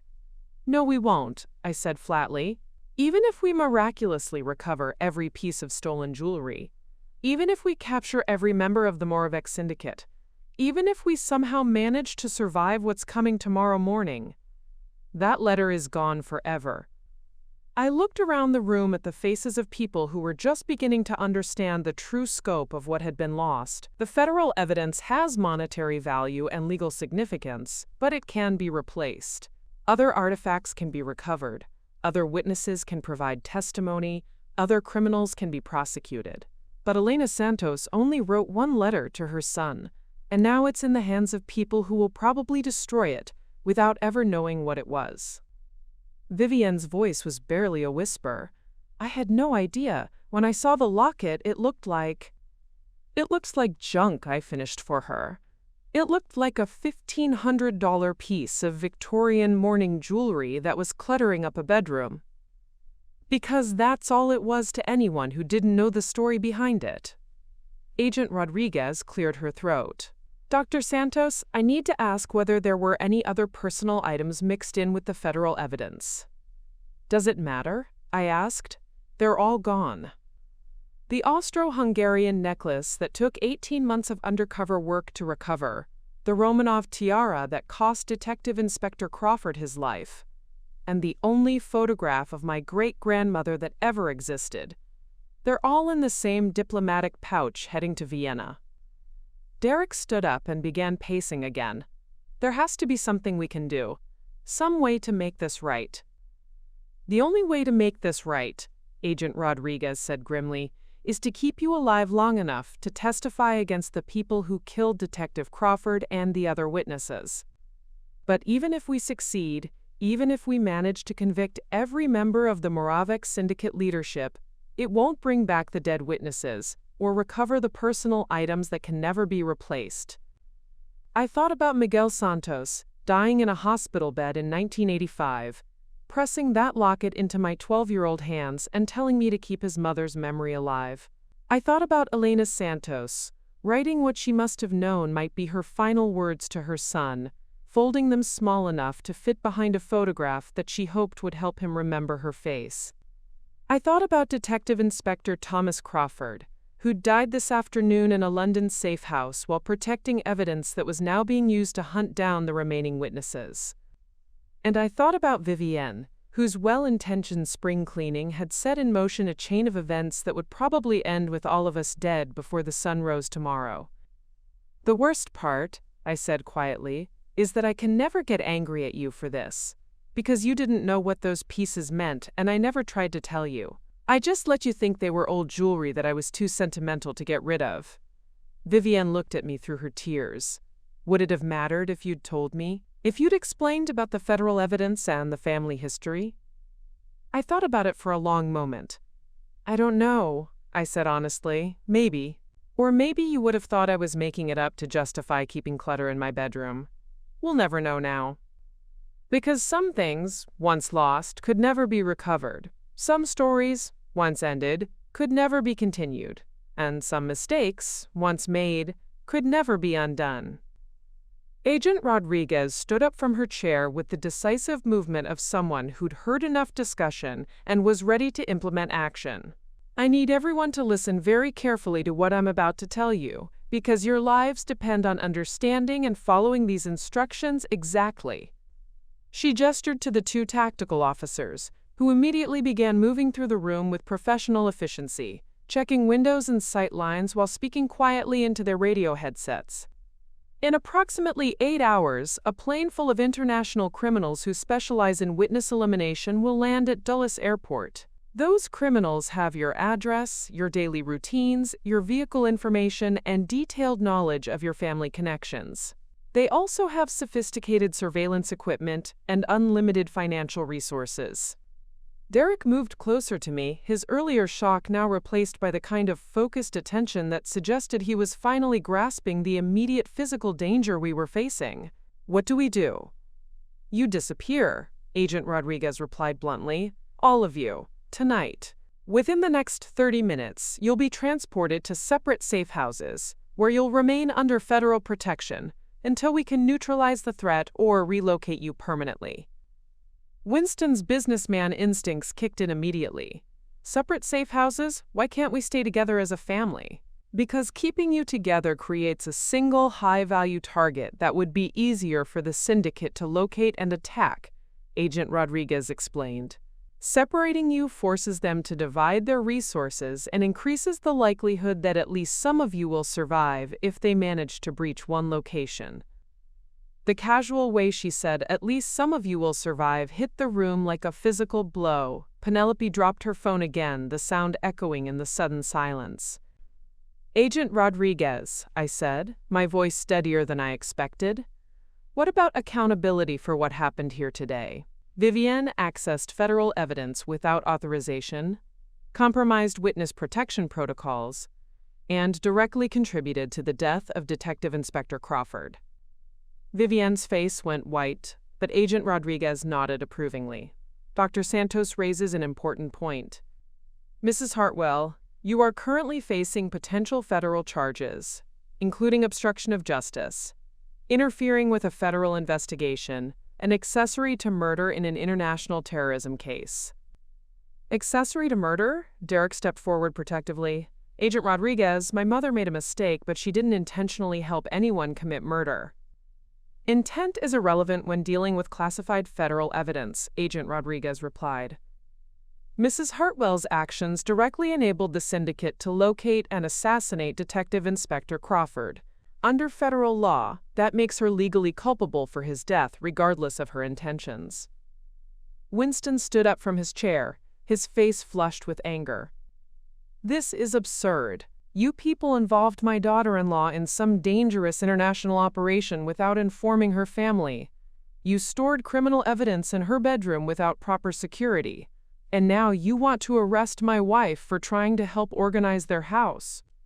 Agent Rodriguez turned to face Winston with an expression that could have frozen boiling water. "Mr. Hartwell, your daughter-in-law volunteered for an operation that resulted in the recovery of over $200 million in stolen cultural artifacts and the arrest of 12 major international criminals.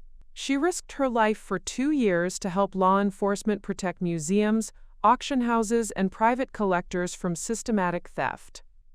She pulled out her tablet and began reading from what appeared to be official documentation. The security protocols for federal evidence storage were explained to Dr. Santos in detail, including the requirement that no unauthorized individuals should have access to the storage location. Your wife used a spare key to enter their residence without permission, opened a locked safe containing federal evidence, and sold that evidence to a known criminal operative. Derek's voice was tight when he spoke. "Mom, is that true? You opened Camila's safe?"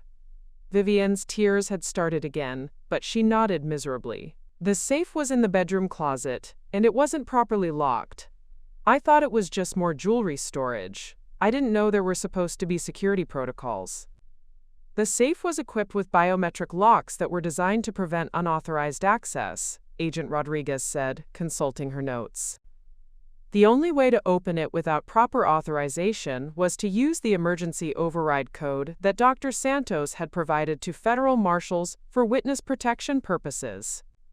I felt my stomach drop. "Vivienne, how did you get the override code?" "It was written on a piece of paper taped inside your jewelry box," she replied quietly. "I thought it was the combination for the jewelry box lock, but when I tried it on the safe, it worked." Agent Rodriguez and I exchanged glances. The emergency override code should have been memorized and destroyed, never written down anywhere accessible. But I remembered the chaos of moving into the house, the pressure to get everything set up quickly while maintaining normal appearances for Derek and his family. "Dr. Santos," Agent Rodriguez said carefully, "did you document the override code in writing?" "I wrote it down temporarily while I was setting up the security system," I admitted. "I was supposed to memorize it and destroy the paper, but with the wedding planning and the house move, I forgot about it." Derek looked back and forth between his mother and me. So this happened because Camila forgot to destroy a piece of paper, and Mom used a spare key she wasn't supposed to have to get into a house she wasn't supposed to enter? This happened, Agent Rodriguez said firmly, because federal witness protection protocols were violated by multiple parties. But the immediate threat we're facing is the result of Mrs. Hartwell's decision to sell federal evidence to a criminal operative, regardless of how she gained access to it. Winston moved toward his wife, his protective instincts overriding his anger. Agent Rodriguez, what kind of charges are we talking about? What's the potential sentence for accessory to murder in an international terrorism case? 25 years to life, Agent Rodriguez replied without hesitation. Plus additional charges for obstruction of justice, interference with a federal investigation, and conspiracy to aid an international criminal organization. The number hit the room like a sledgehammer. 25 years to life. Vivienne would die in federal prison. However, Agent Rodriguez continued, the Justice Department is prepared to consider a plea arrangement if Mrs. Hartwell cooperates fully with our efforts to neutralize the immediate threat and recover the stolen evidence. Derek's voice was barely audible. What kind of cooperation? Mrs. Hartwell had extensive contact with Alexander Volkov during the transaction. She observed his physical appearance, his behavior patterns, his vehicle, and his operational methods. That intelligence could be crucial for identifying and apprehending him when he arrives tomorrow morning. Agent Rodriguez pulled out a digital recorder and set it on the coffee table. We need Mrs. Hartwell to provide a complete statement about every aspect of her interaction with Volkov, no matter how seemingly insignificant. Details about his accent, his clothing, his equipment, his questions, his reactions to specific pieces of jewelry, everything. Vivienne looked around the room at her family, her face streaked with tears but her expression showing the first sign of resolve I'd seen since this nightmare began. If I cooperate, if I tell you everything I remember, will that help keep my family safe? It might help us apprehend Volkov before he can implement whatever operation he's planning, Agent Rodriguez replied. But I need to be clear about something. Even with your cooperation, even with a plea arrangement, you're still facing significant federal prison time. Winston sat down heavily beside his wife. How much time? With full cooperation and a guilty plea, probably 8 to 12 years, Agent Rodriguez said. Without cooperation, you're looking at life imprisonment. Derek turned to stare out the window again, his shoulders rigid with tension. 8 to 12 years. My mother is going to prison for 8 to 12 years because she tried to organize a bedroom. Your mother is going to prison because she sold evidence that led to the murder of a British police detective, Agent Rodriguez corrected. The bedroom organization was just the method she used to access federal evidence that she had no legal right to handle. I found myself looking at Vivienne with something that might have been sympathy, despite everything that had happened. She'd made a catastrophic mistake, but she'd made it from a place of genuine desire to help. The fact that her help had resulted in international carnage and federal charges didn't change the fundamental truth that she'd been trying to do something nice for her son and daughter-in-law. I'll cooperate, Vivienne said quietly. I'll tell you everything I remember about Mr. Volkov, but I have one condition. Agent Rodriguez raised an eyebrow. You're not in a position to negotiate conditions, Mrs. Hartwell. I want my family to be protected, Vivienne said, her voice getting stronger. Whatever happens to me, whatever prison sentence I serve, I want guarantees that Derek and Camilla and Winston and Penelope will be kept safe from these people. Agent Rodriguez considered this for a moment. Mrs. Hartwell, your family's safety depends on factors that go far beyond your cooperation. The Moravec Syndicate views your daughter-in-law as a primary target regardless of what you tell us about Volkov. She looked directly at me.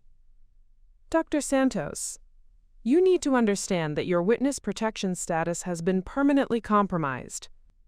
Even if we apprehend every member of Volkov's current operation, the Syndicate will continue trying to eliminate you until either you're dead or they're completely destroyed as an organization.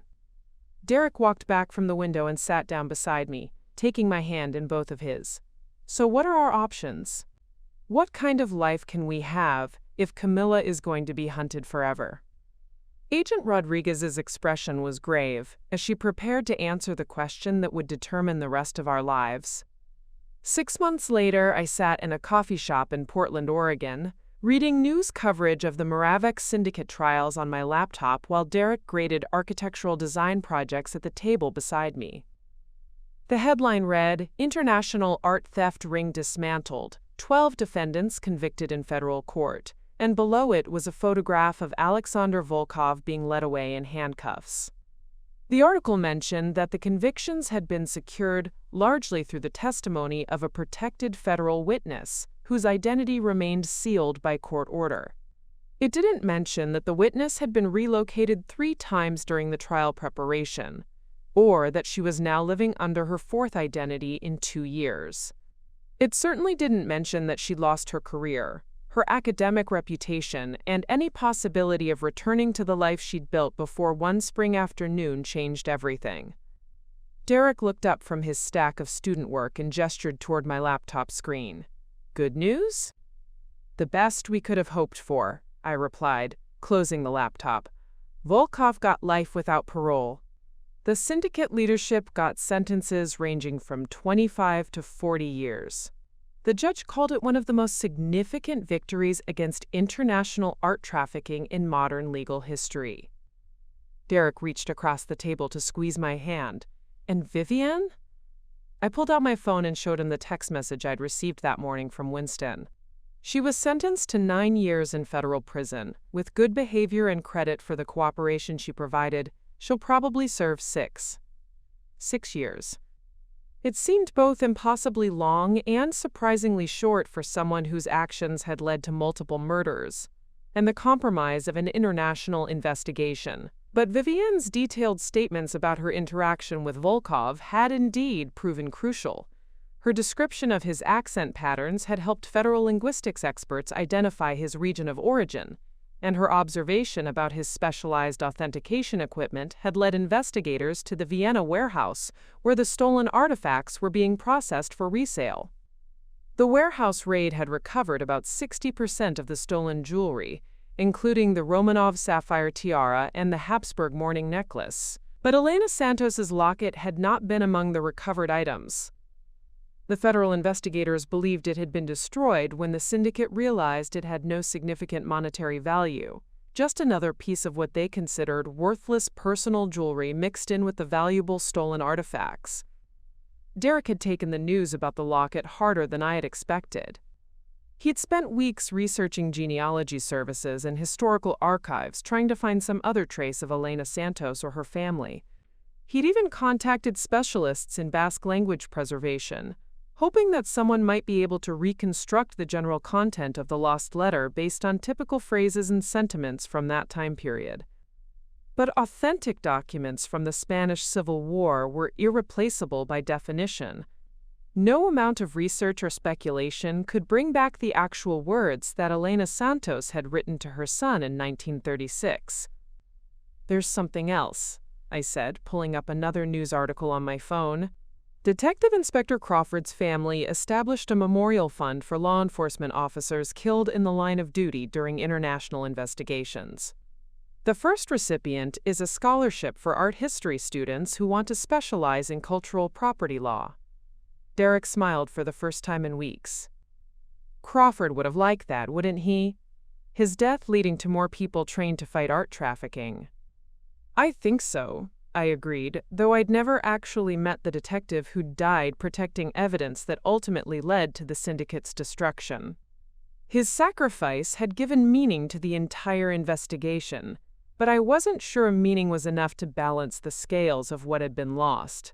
My phone buzzed with an incoming video call from Penelope. She'd been the only member of Derek's family who'd maintained regular contact with us during our relocations, partly because she was young enough to adapt to the security protocols, and partly because her work in gallery management had given her some understanding of the art recovery world. "Hey," she said when I answered, her face appearing on the small screen. "I wanted to let you know that I found something interesting at the gallery today. She held up what appeared to be a small framed photograph. One of our donors brought in a collection of Spanish Civil War memorabilia for authentication. Most of it's going to end up in the University Museum, but there was this photograph that I thought you should see. She angled the phone so I could see the image clearly. It was a group photograph, clearly from the 1930s, based on the clothing and photographic quality. About 20 people were arranged in front of what looked like a village church, and in the front row was a young woman holding a baby. I can't be certain without professional authentication, Penelope continued, but the woman in this photograph looks very similar to the one in your great-grandmother's locket, and the location matches what you told me about Elena Santos being from a village outside Bilbao.